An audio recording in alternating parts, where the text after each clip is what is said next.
नमस्कार, मैं संजीत कुमार। आप देख रहे हैं रिपब्लिक स्टेट। आपने एक नारा सुना होगा अक्सर, जिसकी जितनी संख्या भारी उसकी उतनी हिस्सेदारी। ये नारा अक्सर मानवर महामानव कांसीराम ने लगाया करता था।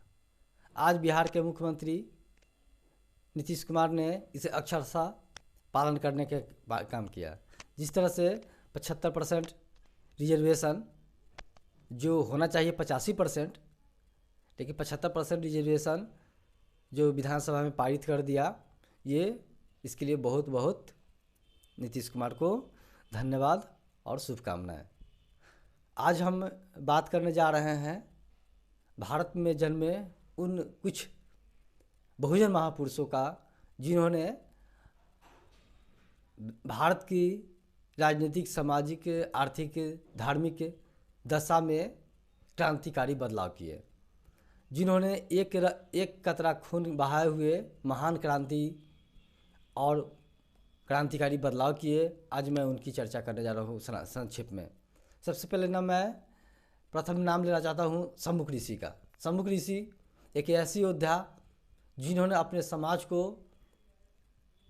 सामाजिक, आर्थिक, राजनीतिक ज्ञान दिया, साक्षरता किया, समाज को जागरूक करने का प्रयास किया, प्रकृति के नियमों को समझाने का प्रयास किया, जिसकी हत्या श्री राम ने इसलिए कर दिया क्योंकि उन्होंने शुद्ध होने के लिए ये सुस्त होकर ये दुस्साहस किया कि अपने समाज को जागरूक कर रहा था।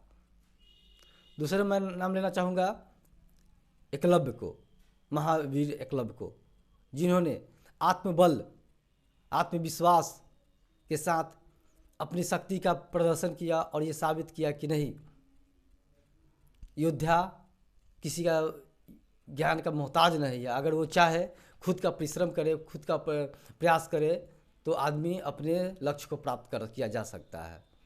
और इससे लाखों करोड़ों मानव जाति को ये प्रेरणा मिली कि नहीं, हमें अपने लक्ष्य प्राप्त करने के लिए हमें सिर्फ आत्मविश्वास की ज़रूरत है, और आत्मविश्वास अगर हो तो हम कुछ भी कर सकते हैं।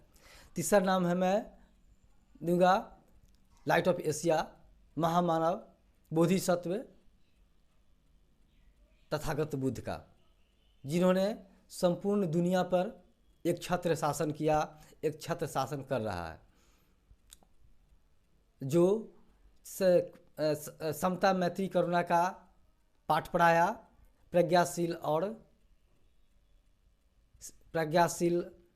और करुणा का शिक्षा दी, जिनके होने से संपूर्ण भारत में, संपूर्ण दुनिया में, पूरे दुनिया में शांति स्थापित हो रही है।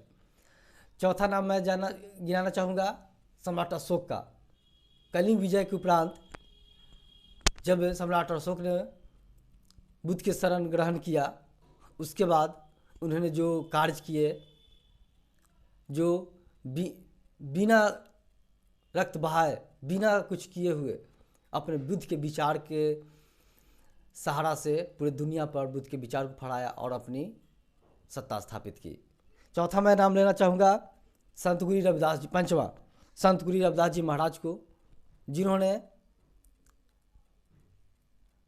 बहुजनों को एक ऐसी विचार दी, एक ऐसी शक्ति दी, जो बहुजन समाज पाखंड और अंधविश्वास के चंगुल से मुक्ति पा सके। उन्होंने कहा, चाहूँ ऐसा राज में जहाँ सबन को मिले अन्न, छोट बड़ सब सम रहे, रविदास रहे प्रसन्न। वो राज्य की कल्पना करते थे, समाज, समतामूलक समाज की कल्पना करते थे और बराबरी की बात करते थे। ये रविदास की सोच थी।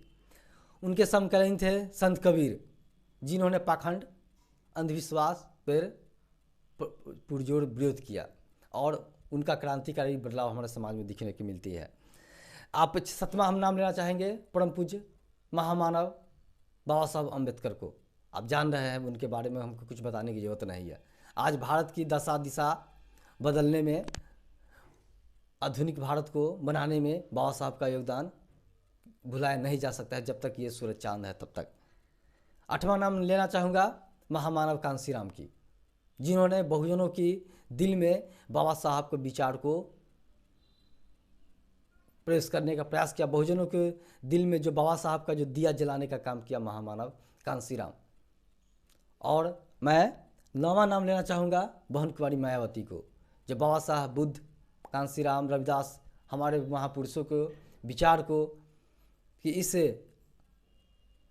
क्या बोलते हैं उन विचारों का जो कारवां है उनको आगे आगे बढ़ाने के काम कर रही है ये बहन कुमारी मायावती जी। धन्यवाद। मेरे चैनल को देखने के लिए लाइक कीजिए, सब्सक्राइब कीजिए और शेयर कीजिए, और मेरे इस तरह के वीडियो देखने के लिए आप सब्सक्राइब करना ना भूलें।